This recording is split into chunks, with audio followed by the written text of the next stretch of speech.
당신은 참으로 소중한 분이십니다. 존귀한 분이세요. 당신은 축복의 근원입니다. 축복의 통로입니다. 당신의 삶에 만남의 복이 많습니다. 형통의 복도 넘칩니다.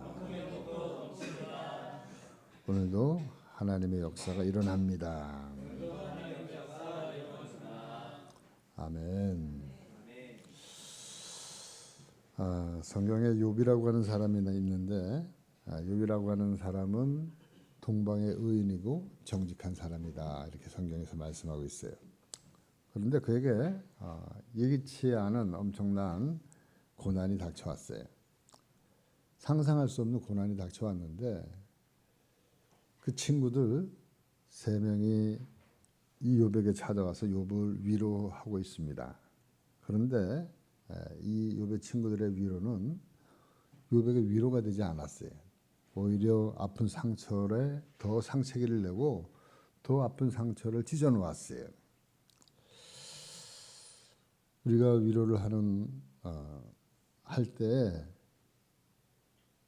조심스럽게 해야 된다. 저도 이제 목회하면서 위로하는 그런 그 위치에 있기 때문에 누가 어려운 일을 당하면 가서 뭔가를 이렇게 이야기를 하고 뭔가를 조금 위로해 주려고 그러한 그 말을 할 때 혹여라도 위로받는 사람이 오히려 더 상처가 되는 경우가 종종 저한테도 있었어요. 그래서 오히려 말을 하기보다도 그냥 함께 있어 주는 것, 특별히 많은 말을 안 할지라도 함께 있어 주는 것, 그것이 오히려 위로가 된다, 그러한 것을 깨달을 때도 있었습니다. 근데 지금 친구들의 위로는 어떤 그 종류의 위로냐면, 내가 지금 받는 고난은 내 죄 때문에 생겨난 것이다, 그 죄를 지적하고 있는 거예요. 그러면서 빨리 하나님께 돌아와서 회개하면 이러한 고난에서 빨리 치료되어지고 회복되어질 것이다, 해방될 것이다. 욥이 이런 그 친구들의 위로 아닌 그 위로에 이렇게 말하고 있어요. 2절 말씀. 오늘도 내게 반항하는 마음과 근심이 있나니 내가 받는 재앙이 탄식보다 무거움이라. 오늘도 내게 반항하는 마음과 근심이 있다. 욥은 고난당하는 자신의 마음을 이렇게 표현하고 있습니다. 욥이 반항하는 마음이 생긴 거예요. 어마무시한 그 고통과 재앙을 당하는 그 욥의 마음 속에 반항하는 마음이 없으면 이거는 사람이 아니에요. 하나님을 향한 반항하는 마음, 또 근심, 그것을 어떻게 표현하고 있냐면 자신이 받는 재앙이 탄식보다 더 무거움이다. 입으로 아무리 큰 탄식을 할지라도 그 입으로 가지고는 이 고난이 어떻게 위로가 되어지거나 설명이 되어질 수 없는 고난이에요. 말할 수 없는 재앙의 정도가, 말로 다 할 수 없는 재앙을 이 욥이 입었습니다. 우리가 생각하는 것보다 훨씬 더 무서운 재앙, 무거운 재앙을 당한 이 욥, 당연히 반항하는 마음이 있죠. 그런 그 근심하는 마음, 그런 마음을 가지고 욥이 할 수 있는 것은 주권자를 찾는 것이었어요. 주권자를 찾는 것. 그래서 3절 말씀부터 5절 말씀까지 이야기를 하고 있습니다. 내가 어찌하며 하나님을 발견하고 그의 처소에 나아가랴. 어찌하면 그 앞에서 내가 호소하며 변론할 말을 내 입에 채우고 내게 대답하시는 말씀을 내가 알며 내게 이르시는 것을 내가 깨달으랴. 예. 지금 욥이 당한 그 고난에 대해서 지금 하나님 앞에 그 이유라도 따지고 물으려고 자신의 억울함, 자신의 비참함, 답답함, 심령을 호소하기 위해서, 변론하기 위해서 욥의 그 입에 그 변론의 말들을 가득 담아 가지고 하나님 계시는 성전으로 지금 나아간 겁니다. 다시 말하면 하나님 따지려고 그 당한 그 고난에 대해서 기도 제목 제목 하나하나 조목조목 적어가지고 나와서 하나님 한판 합시다. 예. 하나님 한판 붙어봅시다. 예. 우리가 할 수 있는 것은 억울한 일 당하고 힘든 일 당하고 고통 당하고 어려운 일 당할 때 하나님 원망하는 마음을 가지고 반항하는 마음을 가지고라도 이렇게 하나님 앞에 나와서 따져야 된다는 거예요. 그냥 하나님은 하나님대로 가고 나는 내 길대로 가겠습니다가 아니라 하나님 앞에 내가 처한 상황을 놓고 하나님께 길을 물어야 된다는 거예요. 지금 저와 여러분들이 물어야 될 때인 줄 믿습니다. 내가 지금 당하는 이 상황, 내가 지금 처하고 있는 이 여러 가지 여건들, 국제적인 그런 그 여건부터 시작해서 국내적인 여건과 상황, 더 가까이 있는 가정과 자녀들과 나의 모든 그러한 그 삶의 현장에서 되어지는 일들 가지고 그냥 되어지는 대로 갈 것이 아니라 하나님 앞에 따지고 묻고 기도할 때가 지금이라고 하는 사실이에요. 기도 제목 조목조목 갖고 와가지고 하나님 앞에 한 가지 놓고 하나님 이런 일은 이렇습니다. 저렇습니다. 하나님 이걸 하나님 어떻게 생각하십니까? 하나님 내가 힘들고 어렵습니다. 이 부분은 내 힘으로 안 되니 하나님께서 길을 열어주셔야만 됩니다. 여러분 우리가 하나님 앞에 이렇게 기도 제목을 놓고 하나하나 조목조목 기도할 때라는 거예요. 기도할 때. 기도할 때 길이 열리는 거예요. 기도할 때 저와 여러분들의 영이 살아 숨쉬는 거예요. 영이 영적인 저와 여러분들이 영적인 존재인데 기도하지 않으면 영이 답답해요. 근데 기도를 하면 숨통이 열리는 거예요. 저와 여러분들이 영적인 사람들이기 때문에 답답한 부분이 있다면 영이 숨을 못 쉬고 있기 때문에 답답한 거예요. 그를 풀 수 있는 방법은 다른 거 없어요. 열일 제쳐놓고 그냥 하나님 앞에 있는 그대로를 하나하나 적어놓고 하나님 앞에 토설을 하는 거예요. 하나님 앞에 간구하는 거예요. 기도할 때 하나님은 영이시기 때문에 우리의 이 영적인 기도를 하나님이 반응하시는 거예요. 하나님이 우리가 기도할 때 그때 하나님이 일하시는 거예요. 하나님이 역사하시는 거예요. 우리가 하나님이 가장 기뻐할 때가 언제냐? 우리가 하나님 앞에 나아갈 때예요. 여러분 부모님들이 가장 기뻐할 때가 언제냐? 자녀들한테 이제 출가한 자녀들한테 또 집을 떠나 있는 자녀들한테 연락 오거나 그리고 그 자녀들이 찾아올 때 그럴 때가 부모님들이 가장 기뻐할 때예요. 하나님도 마찬가지. 하나님 아버지가 가장 기뻐할 때가 바로 우리가 하나님 앞에 찾아갈 때, 기도할 때라는 거예요. 예수님도 우리에게 분명하게 말씀하고 있습니다. 기도 외에는 다른 이유가 나갈 수가 없느니라. 기도 외에는. 기도 외에는 어떠한 것도 역사 일어나지 않는다는 거예요. 우리가 하나님의 능력을 언제 체험할 수 있어요? 언제 경험할 수가 있어요? 하나님의 은혜를 언제 우리가 맛볼 수 있어요? 기도할 때요. 기도할 때요. 사랑하는 성도 여러분, 우리가 지금은 기도할 때인 줄 믿습니다. 자녀들을 위해서요. 그냥 막연하게 하지 말고 한 가지 구체적으로 자녀를 위해서 눈물로 기도할 때입니다. 입시를 준비하는 자녀를 위해서요. 또 취업을 또 결혼을 또 군에 있는 자녀를 여러 가지 더 나아가서 나라와 민족을 위해서 또 내 교회를 위해서 목사님을 위해서 또 내 친구들을 위해서 여러 가지 기도할 거리들이 산재에 있어요. 산재에 있어요. 그럴 때 여러분 기도하고 안 하고는 하늘과 땅 차이인 줄 믿습니다. 때문에 여러분 이 같은 교회 오시면 그동안 못했던 기도요. 교회에 오셔서 할 수만 있으면 이 공간에서는 여러분들이 더 많이 기도하시기를 주님의 이름으로 축원합니다. 우리 교회 오는 목적이 뭐예요? 예배 드리는 목적이 뭐예요?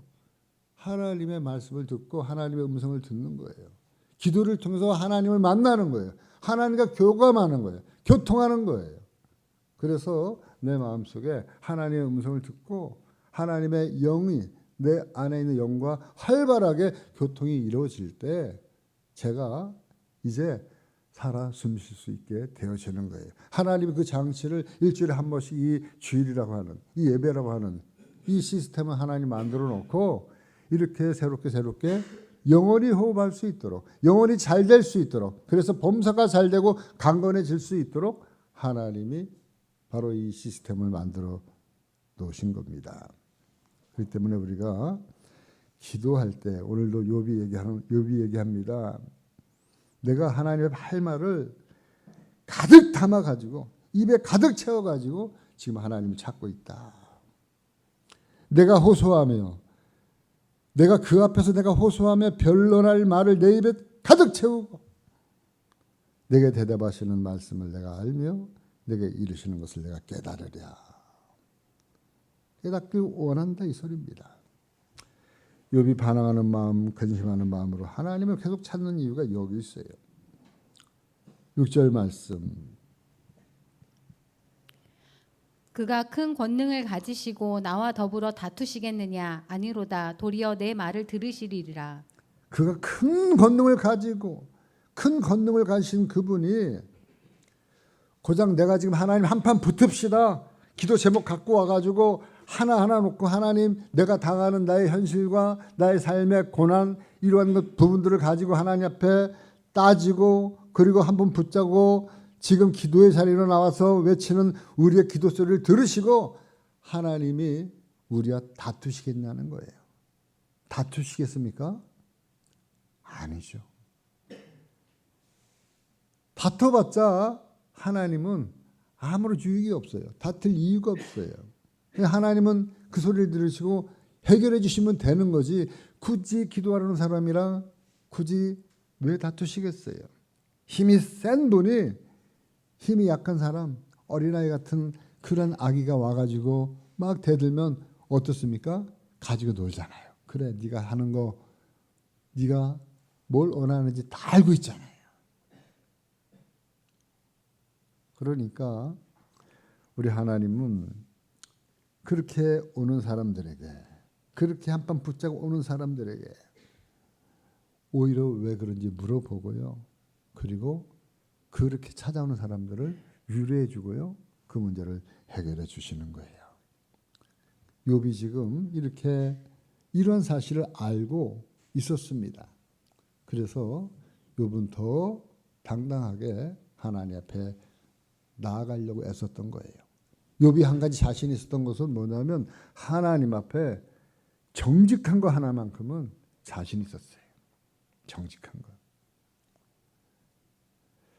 7절 말씀. 거기서는 정직한 자가 그와 변론할 수 있은즉 내가 심판자에게서 영원히 벗어나리라. 아멘. 거기서는 정직한 자가 그와 변론할 수 있은즉. 여러분 기도의 자리는요. 제가 늘 말씀드리잖아요. 기도의 자리는 있는 그대로 나가는 거예요. 기도를 잘하고 못하고가 없는 거예요.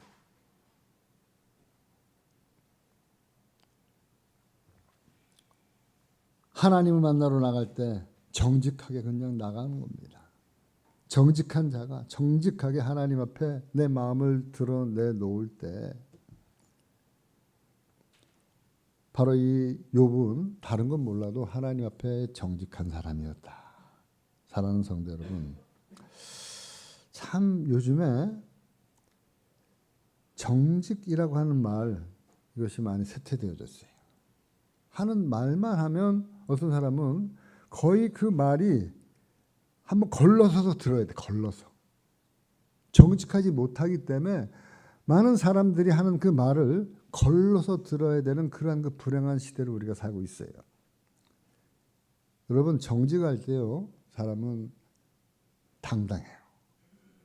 자기가 벌써 잘못하면 잘못했어요. 죄송합니다. 고개 숙이고 그리고 머리를 조아리면 되는 거예요. 정직한 거예요. 정직하면 떳떳한 거예요. 정직한 사람은요. 눈이 흔들리지 않아요. 정직한 사람은요. 몸이 반응해요. 내장도 반응해요. 그렇기 때문에 여러분 거짓말 탐지기라는 게 나온 거예요. 거짓말 탐지기는 속에서 일어나는 여러 가지 감정적인 변화, 거짓말할 때 나타나는 여러 가지의 변화를 다 감지하는 게 거짓말 탐지기예요. 그래서 재판 과정에서도 거짓말 탐지기에서 나타나는 현상들을요, 증거로 채택을 해요. 왜? 거짓말할 때에는 사람들이 이 몸 안에서 뭔가 다른 물질들이 쏟아져 내려오도록 하나님이 만들어 놓은 거예요. 진땀이 빠지는 거예요. 어떻게 변명을 할지라도, 바른 변명을 한다 할지라도 보면 알아요. 왜 옳은 소리 하는 진땀 날 일이 없어요. 그냥 있는 그대로 하나님 앞에 나가는 거예요. 자신의 억울함을 호소하고 하나님 앞에 변론하고, 그럴 때 심판자 되시는 하나님이 정직하게 나오는 사람 앞에는 꼼짝 못하는 거예요. 지금 욥이 얘기하고 있잖아요. 뭐라고 얘기하고 있습니까? 거기서는 정직한 자가 그와 변론할 수 있은즉 내가 심판자에게서 영원히 벗어나리라. 정직한 자에게는요, 하나님도 그래 네 말이 맞다. 네 말이 맞다. 그런데 문제가 있어요. 어떤 문제냐? 그렇게 나아갔음에도 불구하고 때로는 하나님이 아무런 반응을 하지 않을 때도 있다는 거예요. 바로 이 욥의 말씀을 보니까 그렇게 찾으려고 애썼던 그 하나님은 어디에도 볼 수 없다는 거예요. 그 말씀이 오늘 말씀 8절 9절 말씀이에요. 그런데 내가 앞으로 가도 그가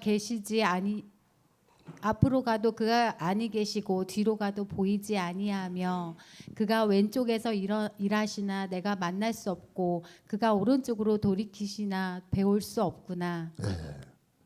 여러분, 우리가 기도를 해야 된다. 지금도 여러분들에게 계속해서 말씀드리지만 때로는 기도할 때요, 우리가 오랜 동안 기도하면서 가장 갑갑할 때가 이럴 때예요.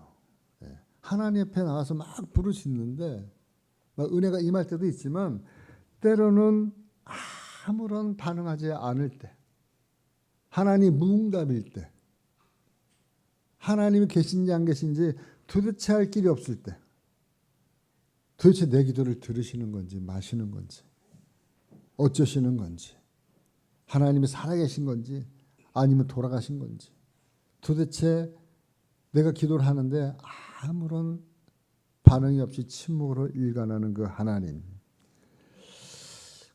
여러분, 우리가 기도할 때 뭐 음성이라도 한 말씀 툭 던져 주신다든지, 아니면 뭐 하다못해 이제 검은 물체가 한번 나타나가지고 나를 한번 흔들어가지고 깜짝 놀라거나 하나님이 어떻게 반응을 좀 그렇게라도 해 주셨으면, 아니면 꿈에라도 나타나가지고 음성으로 날 들려주셨으면, 그러면 하나님을 더 잘 믿고 섬기고 할 텐데 아무런 기척도 반응도, 오늘 말씀 욥의 표현대로 하면 앞으로 가도 그가 계시지 아니하고 뒤로 가도 그가 보이지 아니하고 왼쪽에서 일하시는 곳에서 왼쪽으로 달려가니까 왼쪽에서도 만날 수 없고 또 오른쪽으로 돌아가니까 오른쪽에도 보이지 않는 그 하나님.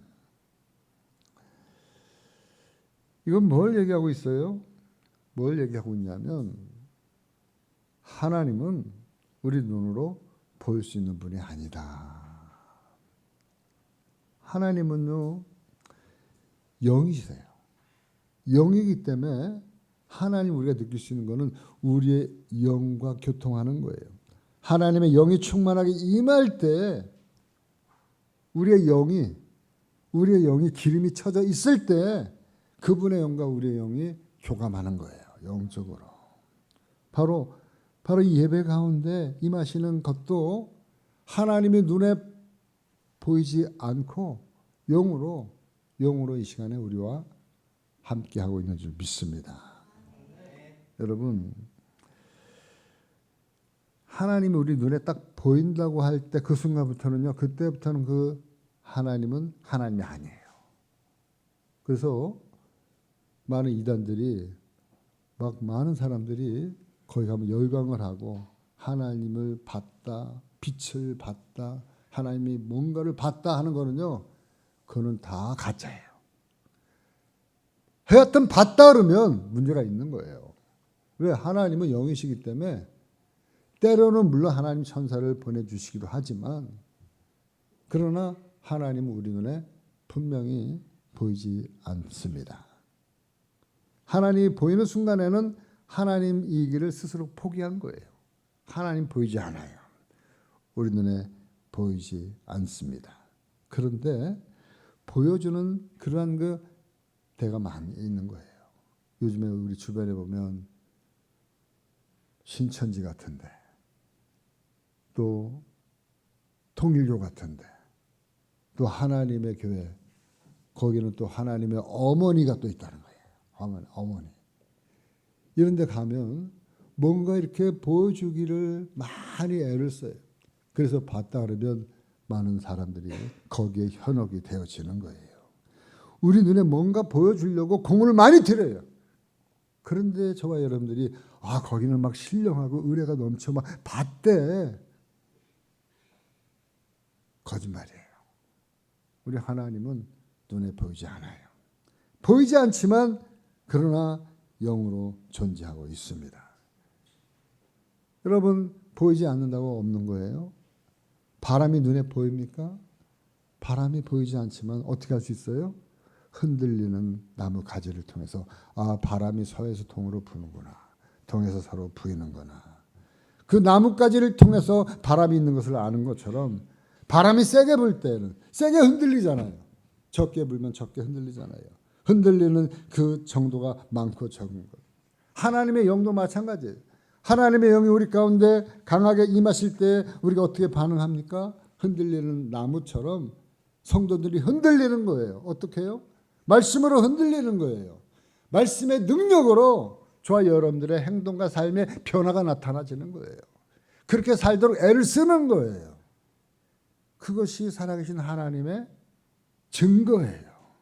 우리의 생각과 우리의 가치가 바뀌는 거예요. 하나님의 사람으로, 하나님의 말씀으로. 그 말씀을 지키려고 애쓰는 그런 사람으로 변화되어지는 것. 그렇기 때문에 하나님의 살아계신 것을 어떻게 할 수 있느냐? 성도인 나를 보면 알 수 있다. 누구 보면 알 수 있다요? 성도인 내가 살아계신 하나님의 증거인 줄 믿습니다. 하나님을 많이 보려고 애쓰지 마세요.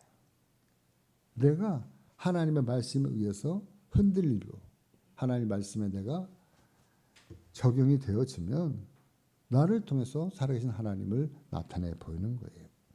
욥은 눈으로 하나님을 만나지 못했습니다. 하나님을 만나서 자신의 탄식보다 무거운 고난에서 변론하려고 변론거리를 입에 가득 물고 하나님을 찾아 나섰지만 어디에서도 주님을 만날 수가 없었어요. 그런데 그때 욥의 그 생각 가운데 한 가지 깨달아지는 소리가 들려오는 거예요. 어떤 소리가 들려옵니까? 10절의 말씀의 소리가 들려오는 거예요. 10절. 그러나 내가 가는 길을 그가 아시나니 그가 나를 단련하신 후에는 내가 순금같이 되어 나아오리라. 아멘. 그러나 내가 가는 길을 그가 아시나니. 그러나는 뭐예요? 그러나는 비록 내가 하나님을 찾으려고 애를 써도 하나님을 못했지만 그러나 이 소리예요. 하나님을 만날 수 없었지만 그러나 그럼에도 불구하고 욥이 들었던 그 한 가지 깨달은 음성이 뭐냐? 나의 가는 길을 그가 아신다는 거예요. 좀 더 구체적으로 말하면 지금까지 내가 어떻게 살아왔는지 하나님은 잘 알고 계시다는 거예요. 내가 지금까지 걸어왔던 인생의 걸음을 그분께서는 알아도 너무 소상하게 잘 알고 계시다는 거예요. 지금까지 살아온 모든 나의 삶의 그 걸음들을 뒤안길들을 하나님이 잘 알고 계시다는 거예요. 내 속에 어느 것 하나라도 그 하나님 앞에 알려지지 않은 것이 없어요. 지금 나에게 어떤 심각한 고난을 겪고 있는지도 하나님은 깊이 소상하게 잘 알고 있다고 하는 이 깨달음이 이 욥에게 이 소리가 들려온 거예요. 누가 뭐라 그래도 욥은 하나님 앞에 정직하게 살려고 애를 썼던 사람이에요. 하나님도 욥의 삶을 인정했어요. 그럼에도 나에게 이런 혹독한 고난을 하나님이 왜 주셨나? 하나님을 찾으려고 아무리 애를 써도 하나님을 만날 수는 없었지만, 그러나 그때 욥에게 들려왔던 한 가지의 그 깨달음의 소리가, 아하, 지금까지 내가 살아왔던 그 모든 걸음걸음을 하나님은 다 알고 있다. 다 알고 있다. 내가 지금 당하는 나의 현장에서, 현실에서 당하는 나의 삶의 고난과 고통을 하나님은 알고 있다. 하나님은 알고 있다고 하는 생각이 탁 머리를 스치고 지나가는 순간에, 아하, 내가 지금 당하는 이 고난은 그냥 찾아오는 것이 아니고 나를 당금질하고 나를 두들겨서 연단해서 나를 좀 더 깨끗한 순금으로, 변하지 않는 순금으로, 한결같은 사람으로, 깨끗한 사람으로, 나를 더 강한 사람으로, 나를 더 빛난 사람으로, 나를 더 정직한 사람으로, 나를 변치 않는 사람으로 하나님이 하나님의 사람으로 만들기 위한 하나님의 훈련 도구로구나. 뭐가요? 고난이. 욥이 깨달은 거예요. 욥이 깨달은 거. 바로 내가 지금 당하고 있는 이 고난은 하나님이 나를 순금으로 단련하는 하나님의 훈련 도구로구나. 고난이 뭐라고요? 나를 한번 따라해 봅시다. 고난은 나를 순금으로 단련하는 하나님의 훈련 도구다. 뭐라고요? 나를 하나님이 순금으로 만들려고 하는 하나님의 훈련 도구다. 뭐가요? 고난이. 여러분, 당장 고난을 당하는 상황에서는 이런저런 것들이 눈에 들어오지 않아요. 지금 당장 내가 죽게 생겼는데 뭔 소리하고 앉아 있는 거야? 세상 뭐 무슨 귀신 씨나래 까먹는 소리야? 그렇게 얘기할런지 몰라요. 그렇지만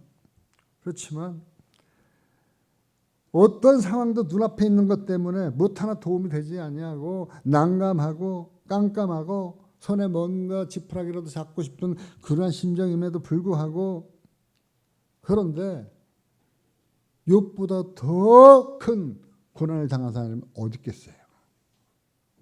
근데 욥이 지금 깨달은 하나님의 들은 그 음성은 바로 이 말씀이에요. 고난은 나를 연단하여서 순금으로 만들기 위한 하나님의 훈련 도구구나. 그러니까는 이 기가 막힌 말씀이 나오게 된 거예요. 오직 그가 내가 가는 길을 그가 아시나니 그가 나를 단련시킨 후에는 내가 정금같이 순금같이 나오리라. 여러분, 우리가 어려운 고난을 맞닥뜨릴 때 우리는요, 욥이 한 이 말을 즉각 꺼내서 우리가 그 말씀을 또 읽고 또 읽고 또 읽고 100번 1000번이라도 계속해서 꺼내서 이 말씀 우리가 되새겨야 될 줄 믿습니다. 욥이 들은 이 음성, 나에게도, 저와 여러분들에게도 하나님이 주시는 음성인 줄 믿습니다. 성경의 답은 뭐예요? 성경은 많은 이야기가 있지만, 그래, 고난은 너에게 유익이다. 바로 고난은 훈련 도구가 맞다. 여기에 추가해서요, 우리 하나님 우리에게 뭐라고 위로의 말씀을 더해 주시냐면 고린도전서 10장 13절 말씀을 더해 주셨어요. 사람이 감당할 시험 밖에는 너희가 당한 것이 없나니 오직 하나님은 미쁘사 너희가 감당하지 못할 시험 당함을 허락하지 아니하시고 시험 당할 즈음에 또한 피할 길을 내사 너희로 능히 감당하게 하시느니라. 아멘. 사람이 감당할 시험 밖에는 너에게 당한 것이 없나니 오직 하나님이 붙사 너희가 감당치 못할 시험 당함을 허락지 아니하시고 시험 당할 즈음에 또한 피할 길을 내서 너희로 능히 감당하게 하시느니라. 할렐루야. 여러분, 우리 성도들이요, 이 고난의 터널을 우리가 지나고 나면 한결같이 하는 소리들이 있어요. 다들. 뭐예요? 아, 그때 힘들었을 때 하나님이 피할 길을 주셨어. 그때는 정말 앞뒤 사방이 꽉꽉 막혀가지고 솟아날 그러한 그 일이 없었어요. 방법이 없었어요. 근데 지나고 나니까 아, 그때 하나님이 그 피할 길을 주셨어. 저렇게 이 모양 저 모양으로 하나님이 피할 길을 주셨어. 지나고 나니까 그게 보이는 거예요. 지나고 나니까. 그러면 뒤늦게 아, 하나님 감사합니다. 하나님 은혜로 살아왔군요. 하나님 은혜였군요. 여러분, 저도 짧지 않은 그러한 그 삶 속에서 돌이켜 보면 참으로 힘들고 어려운 그러한 고난의 시기들이 많이 있었어요. 그런데 감히 저도 간증할 수 있는 것은 그때마다 하나님이 저에게 피할 길을 열어주셨다고 하는 사실입니다. 근데 그 어렵고 힘들었던 그 일들이 오늘 제가 목회하면서 목회 현장에서 꼭 필요한 부분들이 많아요. 필요 없는 것들이 거의 없어요. 버릴 것들이 없다는 거예요. 어려우면 어려운 대로, 좋으면 좋은 대로 여러 가지 것들이 다 모여서 하나님의 합력하여서 제 목회하는데 선한 것으로 사용하시더라. 이것이 제가 깨달은 거예요. 고난에 대해서 깨달은. 순금으로 고난은 나를 순금으로 단련하는 하나님의 훈련 도구다. 이 사실을 깨닫고 난 욥이 이제서 이런 고백을 합니다. 11절 말씀. 내 발이 그의 걸음을 바로 따랐으며 내가 그의 길을 지켜 치우치지 아니하였고. 아멘. 이제 욥이 뭐라고 얘기합니까? 그의 걸음을 따르고 그의 길을 내가 따르고 지키려고 치우치지 않겠다. 여기서 그의 길과 그의 걸음은 바로 우리의 신앙의 길을 얘기하는 거예요. 믿음의 걸음을 이야기하는 거예요. 이제 고난의 정체를 알고 나니까 아하, 그 고난 이제 견딜 만한 이 용기가 세워지는 거예요. 참을 만한 그러한 인내가 생겨진 거예요. 왜 고난이 뭔지를 이제 고난의 정체를 알게 되어졌으니까 그 고난 아, 별것 아니구나. 결국에는 하나님의 나를 만들기 위한 하나님의 도구구나. 그러니까 달게 받아야지. 견뎌야지. 이겨야지. 왜? 그 고난이 나에게 유익이 되어진다며. 나를 정금같이 단단하게 만들어준다며. 빛나게 만들어준다며. 하나님의 이 말씀이 바로 욥으로 하여금 바로 하나님의 길에서 벗어나지 않도록 이렇게 동력을 부여한 거예요. 바로 이 욥의 모습이 저와 여러분들이 따라가야 될 신앙의 모습인 줄 믿습니다. 이어서 얘기하고 있어요. 12절 말씀. 내가 그의 입술의 명령을 어기지 아니하고 정한 음식보다 그의 입의 말씀을 귀히 여겼도다. 아멘. 그의 걸음, 그의 길 뿐만 아니라 그의 입술에서 나오는 명령 그것도 내가 어기지 아니하였다. 어느 정도로 정한 음식보다 그의 입의 말씀을 더 귀하게 여겼다.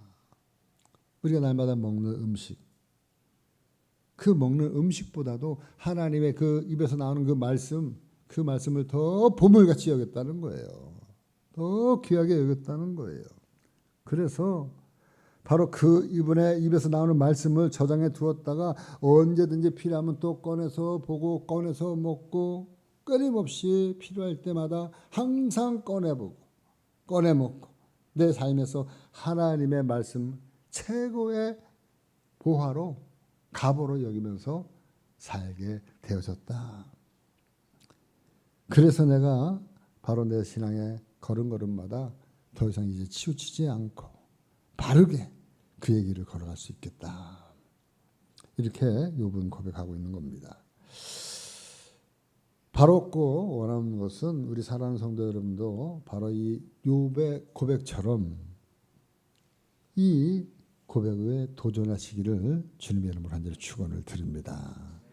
여러분 뭐니 해도 하나님의 말씀을 보배롭고 귀하게 여기시기를 주님의 이름으로 간절히 축원합니다.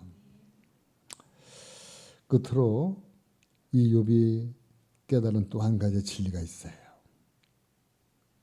그건 뭐냐면 자신의 고난이 하나님의 주권 아래 있었다는 거예요. 그래서 하나님 한번 마음 먹으면 무슨 일이든지 반드시 하시고 만다. 13절 14절 말씀. 그는 뜻이 일정하시니 누가 능히 돌이키랴. 그의 마음에 하고자 하시는 것이면 그것을 행하시나니 그런즉 내게 작정하신 것을 이루실 것이라. 이런 일이 그에게 많이 있느니라. 아멘. 하나님이 한번 마음 먹으면 반드시 실행하고 마신다. 하나님이 한번 뜻을 정하면요, 하나님은 변치 않는다는 거예요. 그것이 성경이 우리에게 일관적으로 보여주시는 하나님의 말씀이에요. 한번 구원하기로 딱 마음 먹잖아요. 저 사람 내가 딱 구원시켜야지 그러면 하나님은 어떤 가운데서도 그 뜻을 바꾸지 않으세요. 그것이 10년이 갔든 20년이 갔든 30년, 40년, 50년이 갔든 하나님은 한결같이 인격적으로 그 사람이 다가올 수 있도록 계속해서 하나님은 그 사람을 이끌어내시는 거예요. 어떠한 상황에서도 우리의 구원을 이루시는 거예요. 누구를 벌 주기로 마음 먹으면 반드시 혼을 내시더라고요. 사울과 다윗을 보면 알아요. 하나님의 뜻을 바꿨지만 사울과 다윗에게 하나님의 뜻을 세운 것은요, 반드시 끝까지 이루세요. 사울에게 벌을 내시기로 마음 드셨을 때는 결국 사울은 요나단 아들과 같이 하나님의 죽음에 이르게 하고요. 다윗에게 복을 내릴 때는 다윗 이후로 천대까지 이르러서 그 자손들이 복을 받을 수 있도록 하나님이 이끌어 가셔요. 이것이 바로 하나님의 주권인 줄 믿습니다. 심지어 고난도 마찬가지예요. 하나님이 우리에게 고난을 주어서 우리를 돌이키게 하시려고 마음 먹으면 그 고난이 우리에게도 임하는 거예요. 언제까지요? 우리가 돌이킬 때까지. 욥이 깨달은 하나님, 욥이 깨달은 하나님의 그 모든 고난조차도 하나님의 주권에서 나온다. 그러니까 욥의 고난은 다른 이유가 없어요. 이유가 있다면 하나님의 주권 가운데에서 이 욥이라고 하는 이 한 사람을 순금 같은, 정금 같은, 변하지 않는 그러한 신앙의 사람으로 만들기 위한 하나님의 프로젝트였어요. 그렇기 때문에 욥이 깨달은 것은 고난이 무서운 게 아니라 하나님의 이 주권이 두려운 거예요. 하나님이 마음 먹으면 하시는구나. 오늘 말씀 17절 말씀이 그 말씀이에요.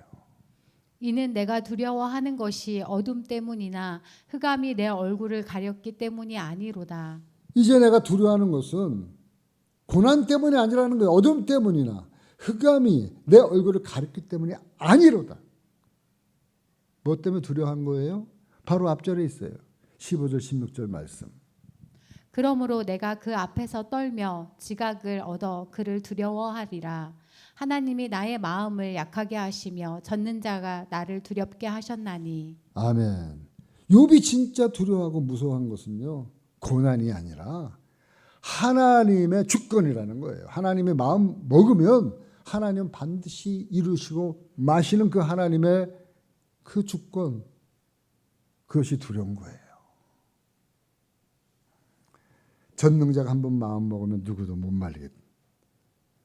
내가 욥에게 이 고난을 내리겠다고 결정하면 욥이 옳고 그름을 떠나서 어떤 상황에도 하나님은 이 욥에게 계속해서 고난을 실행하고 결국에는 그것을 통해서 하나님이 이 욥을 새롭게 이루시고 만나는 거예요. 하나님의 절대적인 주권이 이 욥을 두렵게 하고요. 욥을 하나님의 사람으로 결국에는 만드셨어요. 사랑하는 성도 여러분, 돌이켜보면요.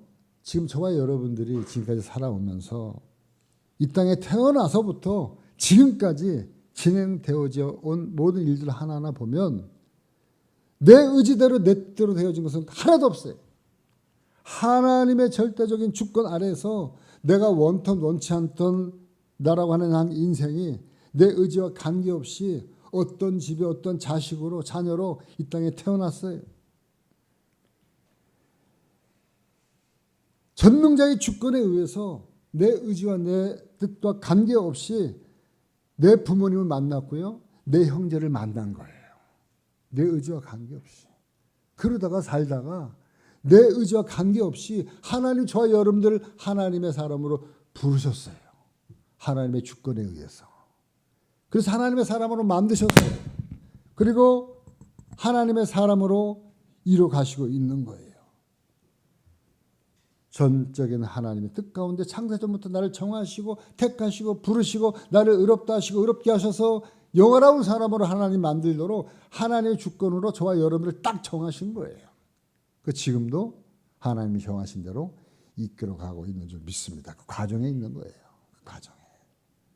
때로는 힘들고 또 때로는 어렵고 고난 가운데서도 믿음이 생겼다가 없다가 여러 가지 어떤 그 삶의 여정 속에서도 분명한 것은 하나님의 주권적인 섭리 가운데 내가 오늘도 붙들려 가고 있다고 하는 사실이에요.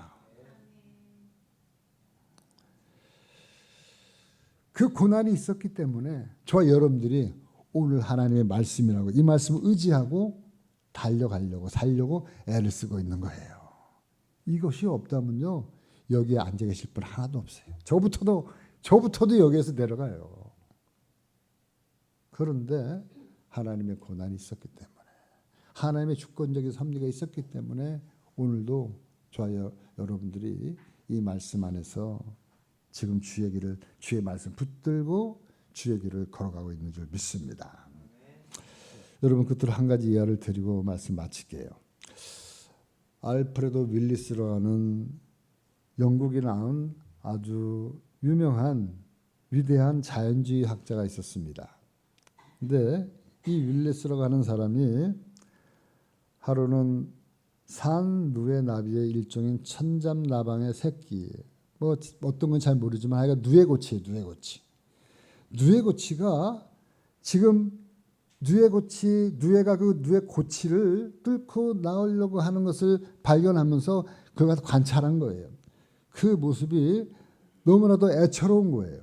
그 고치 새끼가 누에고치 바깥으로 나오려고 그 누에고치를 가서 뚫고 나오려고 발버둥 치는데 이 사람이 너무 안타까우니까 그 고치에 그 부분을 갖다가 조금 이렇게 열어놓은 거예요. 누에들이 쉽게 나올 수 있도록.